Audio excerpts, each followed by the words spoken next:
Morning students, I am Ramesh from capital modern school. आज हम standard 8 subject SS English medium का chapter number 2 what is around us इसका part 1 study करेंगे, जिसमें हम कुछ टॉपिक्स क्लियर करेंगे। आज के पार्ट 1 में हम लिथोस्फीयर, हाइड्रोस्फीयर और एटमॉस्फेयर क्लियर करने वाले हैं। तो स्टार्ट करते हैं हम हमारा chapter what is around us. According to our chapter we can know that the which things do around us, what is our surroundings, we learn, we study about that things in this chapter। तो हम इस chapter में हमारे आसपास क्या चीज़ें हैं, कैसे है, उसके बारे में भी स्टडी करेंगे। धनविन was roaming in the garden with his mother while walking a question arose in his mind। धनविन एक दिन अपने मम्मी के साथ गार्डन में वॉकिंग कर रहा था। उसी टाइम अचानक से उसके माइंड में एक क्वेश्चन आता है, एक उसके दिमाग में एक सवाल उठता है। क्या सवाल उठता है? धनविन आस्क्ड हिज मदर। धनविन अपनी मदर से पूछता है what is land made up of. Mummy, ये लैंड किस चीज़ से बना हुआ है, यानी कि जो जमीन है ये किस चीज़ से बनी हुई है? मदर रिप्लाई, उसकी मम्मी रिप्लाई करती है, जवाब देती है, do you see the sun every day. क्या आप सन को हर रोज देखते हो? The sun too has a family which is known as the solar family. Sun के पास भी उसका अपना परिवार है, जिसको हम सोलर फैमिली के नाम से जानते हैं।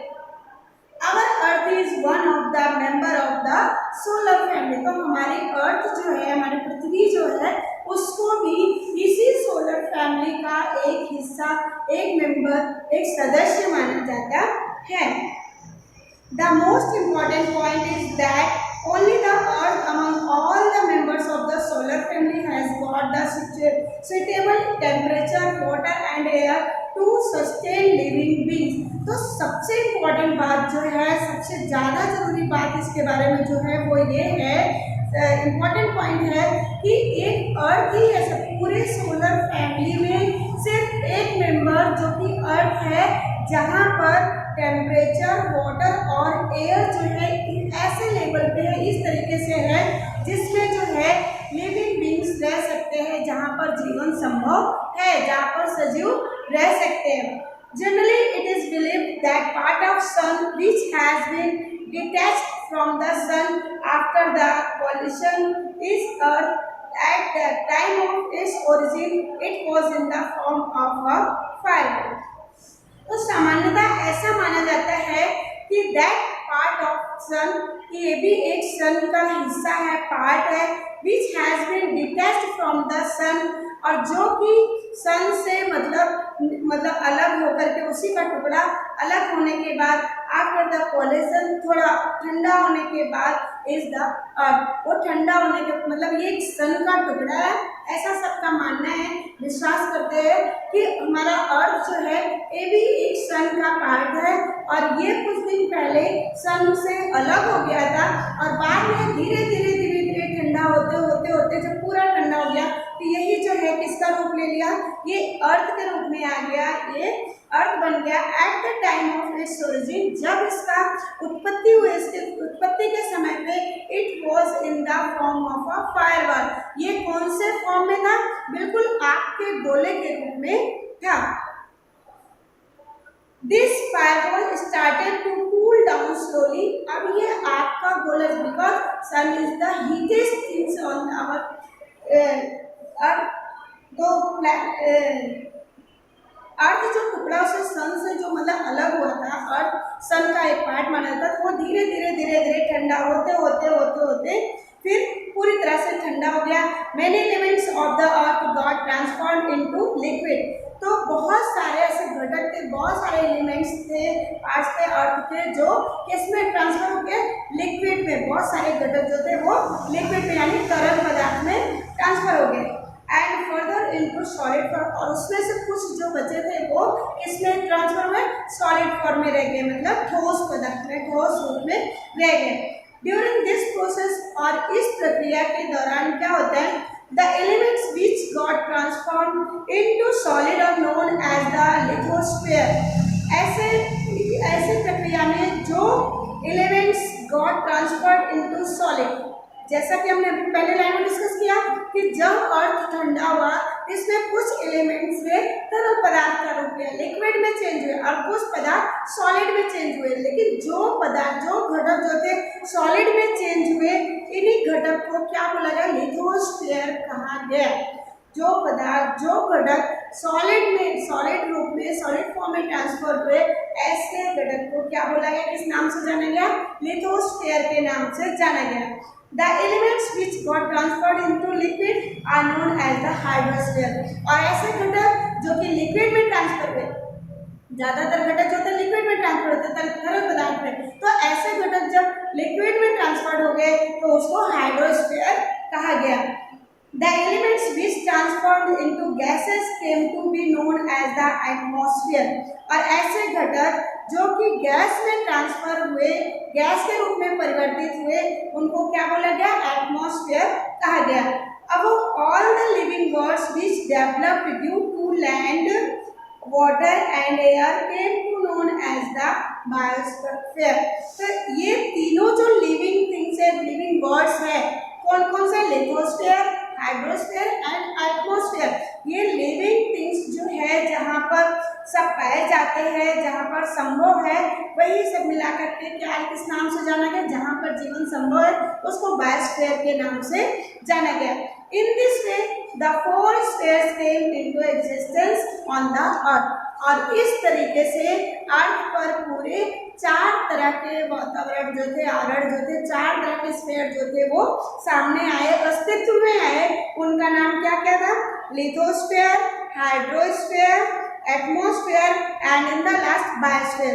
इस तरह से हम देख सकते हैं कि पूरे 4 तरह के स्फीयर जो है हमको यहाँ देखने को मिलते हैं। तो फर्स्ट अभी हमने देखा किस तरह से हमारा अर्थ जो था वो सन से अलग हुआ, फिर फायर का एक बॉल था वो फिर धीरे धीरे ठंडा हुआ। ठंडा होने के बाद उसमें अलग अलग कुछ लिक्विड पार्ट बने, कुछ सॉलिड पार्ट बने। उसमें से किस तरह से 4 स्फीयर्स का निर्माण हुआ। First is lithosphere, second is hydrosphere and third is atmosphere and fourth is biosphere. तो हम पार्ट 1 में इसी तीनों स्फीयर के मेन लिथोस्फीयर, हाइड्रोस्फीयर और एटमॉस्फेयर के बारे में स्टडी करते हैं। तो सबसे पहला हमारा आता है lithosphere. The sphere on which we live is known as the lithosphere। ऐसा स्फीयर जहाँ पर हम रहते हैं उसको लिथोस्फीयर के नाम से जाना जाता है। Litho means rock, litho means बहुत बड़ा रॉक या तो पत्थर मान लेते हैं। लिथो मीन्स पत्थर एंड स्फीयर मीन्स लेयर, और स्फीयर मीन्स वो लेयर मतलब जो परत है उसकी, यानी कि एक पत्थर की परत जिसको हम किस नाम से जानते हैं? लिथोस्फीयर के नाम से जानते हैं। The upper layer of the earth is made of soil and solid materials like rock। तो जो अर्थ का अपर लेयर है वो किस चीज से बना है? वो सॉइल से और सॉलिड मटेरियल से जैसे कि रॉक से बना हुआ है। Approximately 29% of the surface of the earth is covered with lithosphere। अगर हम देखते हैं तो लगभग अर्थ का 29% पार्ट जो है वो लिथोस्फीयर से कवर हुआ है, यानी कि अर्थ पूरा टोटल अर्थ जो है उसका 29% हिस्सा जो है वो किसमें आता है? वो लिथोस्फीयर में कवर होता है, लिथोस्फीयर में आता है। This layer is almost 64 kilometre to 100 kilometre thick. और ये जो हमारा लिथोस्फीयर है, ये लेयर, ये परत जो है लगभग 64 किलोमीटर से लेकर के लगभग 100 किलोमीटर तक की इसकी मोटाई है। मतलब इतना मोटा परत है। कितना मोटा परत है लिथोस्फीयर? 64 to 100 किलोमीटर तक। The thickness of the lithosphere is not the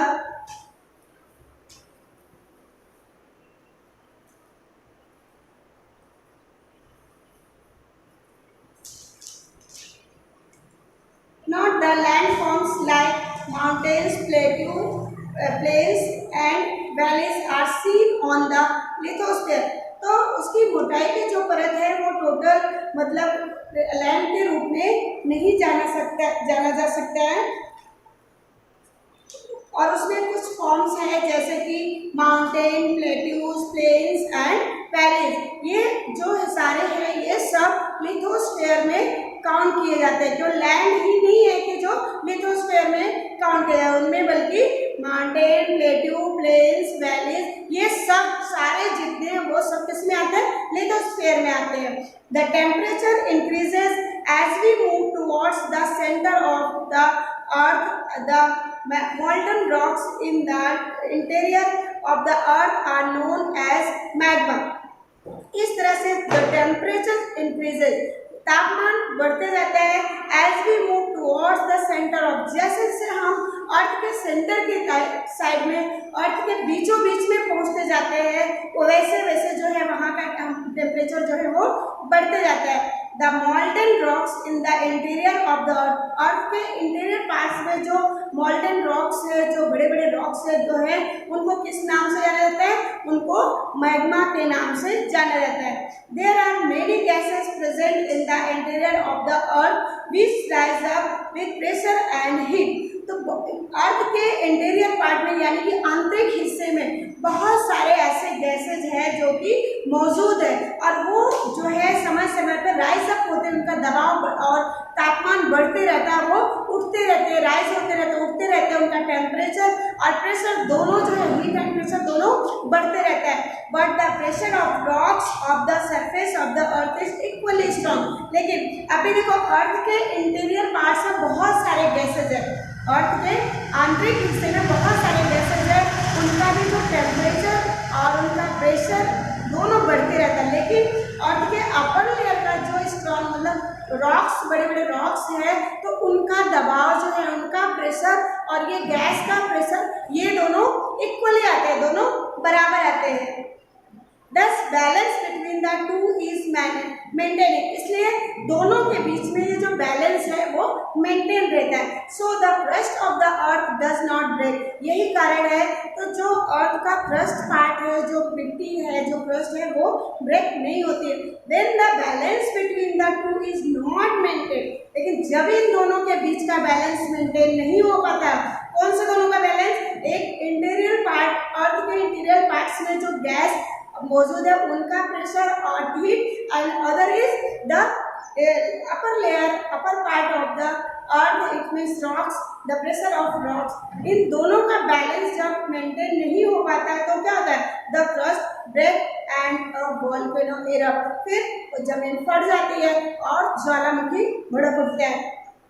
mummy how is the lithosphere useful to us, फिर पूछता है वो कि मम्मी लिथोस्फीयर हमारे लिए किस तरह से यूजफुल है। तदमीन अपनी मम्मी से क्वेश्चन करता है कि मम्मी आखिर लिथोस्फीयर हमारे किस काम आता है, कैसे हमारे लिए यूजफुल है। Where can we construct our home if the lithosphere is not there, without lithosphere how can we get water to drink, agriculture for food, minerals for industries and forest. Draw a picture depicting all the details you observe on the lithosphere based on our conservation। तो mummy बताती है कि जहाँ पर हम रहते हैं, where can we construct our home, अगर लिथोस्फीयर नहीं होता तो हम अपने घर का निर्माण कहाँ पर करते, घर कहाँ पर बनाते। एंड विदाउट लिथोस्फीयर, बिना लिथोस्फीयर के हेल्प के हम जो है वाटर भी हमको नहीं मिल पाता, वाटर ड्रिंक नहीं कर पाते, हम एग्रीकल्चर नहीं कर पाते, मिनरल्स जो है इंडस्ट्रीज के लिए जो जरूरी है एंड फॉरेस्ट, ये सब कुछ भी पॉसिबल नहीं हो सकता था। तो फिर आपके लिए एक एक्टिविटी है कि आप एक पिक्चर ड्रॉ करोगे depicting all the details you observe on lithosphere based on our conversation. तो जो हमारा कन्वर्सेशन अभी हुआ उसको बेस्ड करते हुए लिथोस्फीयर में जो कुछ भी आप ऑब्जर्व करते हैं उसका एक पिक्चर आपको ड्रॉ करना है। नेक्स्ट हमारा टॉपिक आता है हाइड्रोस्फीयर। अब हम दूसरा जो डिस्कस करेंगे वो किसके बारे में, हाइड्रोस्फीयर। जैसा कि हमने पहले डिस्कस किया, जो सॉलिड पार्ट हुआ ट्रांसफर, जो सॉलिड पार्ट में ट्रांसफर हुआ वो हमारा लिथोस्फीयर हुआ, और जो लिक्विड पार्ट में ट्रांसफर हुआ वो हमारा हाइड्रोस्फीयर हुआ। तो अब हम हाइड्रोस्फीयर के बारे में जानते हैं।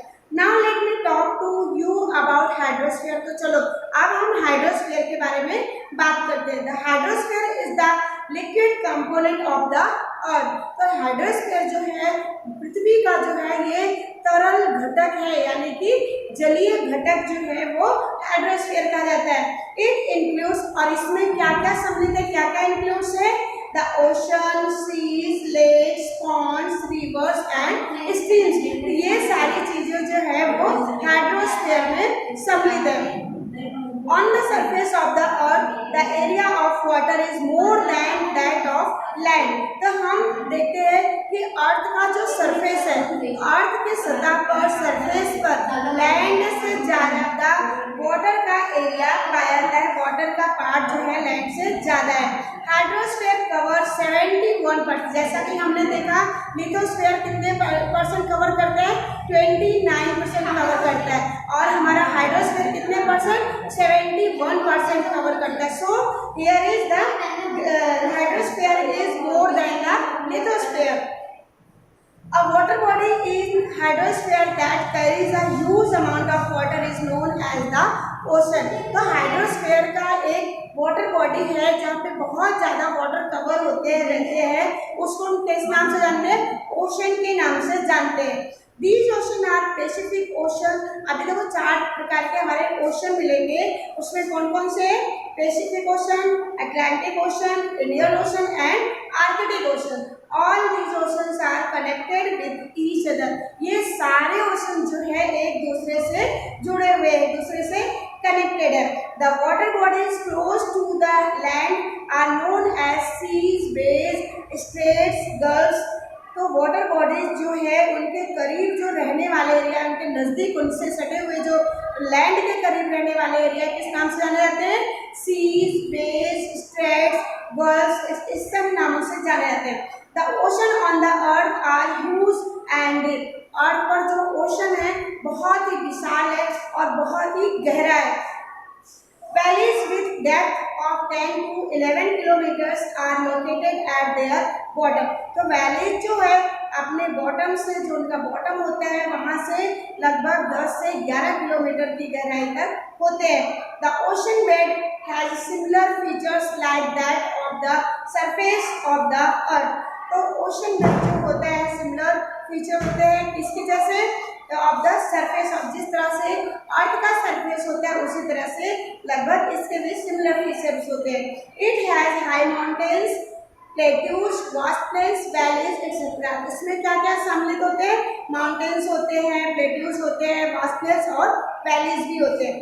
फिर पूछता है दनवीन, mummy how much water will there be in the seas since sea water is salty, is it useful to us. तो बोलते मम्मी तो फिर इस ओशन में, समुद्रों में, इस सीज में कितने सारे वाटर होते हैं, क्या ये सॉल्टी होते हैं, खारे होते हैं, तो क्या ये हमारे यूज में आ सकते हैं? यस, मम्मी का रिप्लाई था yes. Ocean contains 97% of total amount of water on the earth. Mummy बताती है कि अर्थ पे जितना भी वाटर का अमाउंट है उसका 97% वाटर जो है वहाँ कहाँ पे कंटेन है, वो ओशन में कंटेन है। Approximately 1/3 of remaining water is trapped in ice caps and glaciers. तो बोलते हैं लगभग जितना बच जाता है, मतलब 97% के बाद जो 3% बचता है उसका 1/3 पार्ट जो है लगभग कहाँ पे कवर है, वो आइस कैप और ग्लेशियर में कवर है। And some water is accumulated in the lakes, और कुछ वाटर जो वहाँ से बचते हैं वो कहाँ पे, लेक्स, और and some flows in the rivers and some is stored in the interior of the earth as ground water. तो उनमें से कुछ लेक्स में है, कुछ नदियाँ जो बहती है उसमें बहते हैं, कुछ जो है अर्थ के इंटीरियर पार्ट में, अंडरग्राउंड पार्ट में कलेक्शन है जिसको हम ग्राउंड वाटर के नाम से जानते हैं।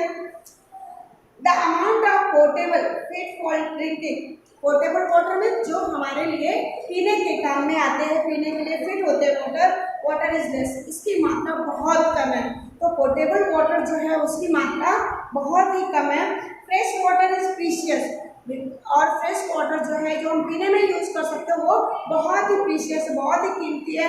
This fresh water is required by living beings for their existence. और ये फ्रेश वाटर जो है जितने भी लिविंग बीइंग्स एग्जिस्टेंस है, अस्तित्व में है, उनके द्वारा इसकी डिमांड होती है, इसकी मांग होती है, इसकी रिक्वायरमेंट होती है। The moisture for rain which is the main source of fresh water comes from the ocean only.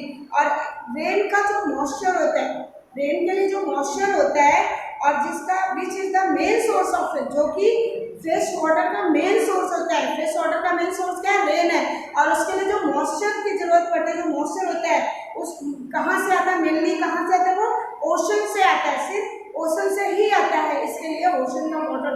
लिए बहुत ही इम्पोर्टेंट और यूजफुल है। Valuable chemicals, minerals, salt, fishes etcetera are found in the seas. इस तरह से ये सारे चीज भी हमारे सीज में मिलते हैं। As we have living organism on the land in the same way the seas and oceans have aquatic life inside them. तो जैसे कि हमको जीने के लिए जैसे ऑर्गेनिज्म ऑन द लैंड पे होते हैं, बहुत सारे लिविंग ऑर्गेनिज्म लैंड पर होते हैं, ठीक उसी तरह से सी और ओशन में भी बहुत सारे एक्वेटिक लाइफ होते हैं, जलीय जीवन भी उसके अंदर होते हैं। The tremendous force of waves, tides and currents of ocean are potential knowledge. तो फिर इस तरह से जो इसके लहरों के जो दबाव होता है और टाइड्स ऑफ द करंट और ओशन से जो मतलब करंट्स निकलते हैं, ये सब हमारे लिए बहुत ही इम्पोर्टेंट है। Now let's understand the third sphere. तो चलो अब हम तीसरे स्फीयर के बारे में जानते हैं। थर्ड स्फीयर क्या है? एटमॉस्फेयर। थर्ड स्फीयर हमारा आता है atmosphere, the sphere of air that raps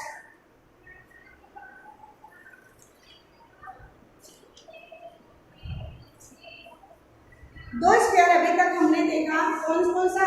lithosphere और हाइड्रोस्फीयर। और हम एटमॉस्फेयर को हम पार्ट 2 में कवर करेंगे।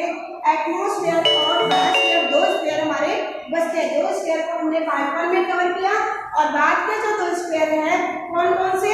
एटमॉस्फेयर और बायोस्फीयर। उन दोनों को हम पार्ट 2 में डिस्कस करेंगे। तो इस टॉपिक से आपका होमवर्क आता है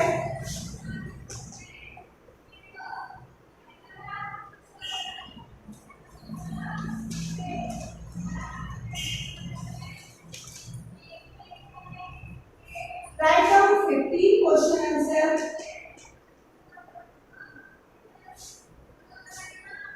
15 question answer in your notebook from today's topic.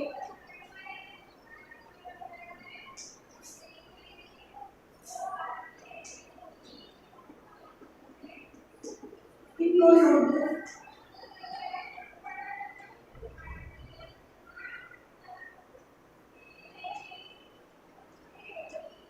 Okay, ये दो जो टॉपिक हमने क्लियर किया, दो स्फीयर क्लियर किया, वहां से आपका होमवर्क है कि आज का जो टॉपिक डिस्कस हुआ उसमें से आपको 15 क्वेश्चन आंसर आपको खुद से राइट डाउन करने हैं और सारे क्वेश्चन जो हैं सारे ऑब्जेक्टिव क्वेश्चंस होने चाहिए आपके।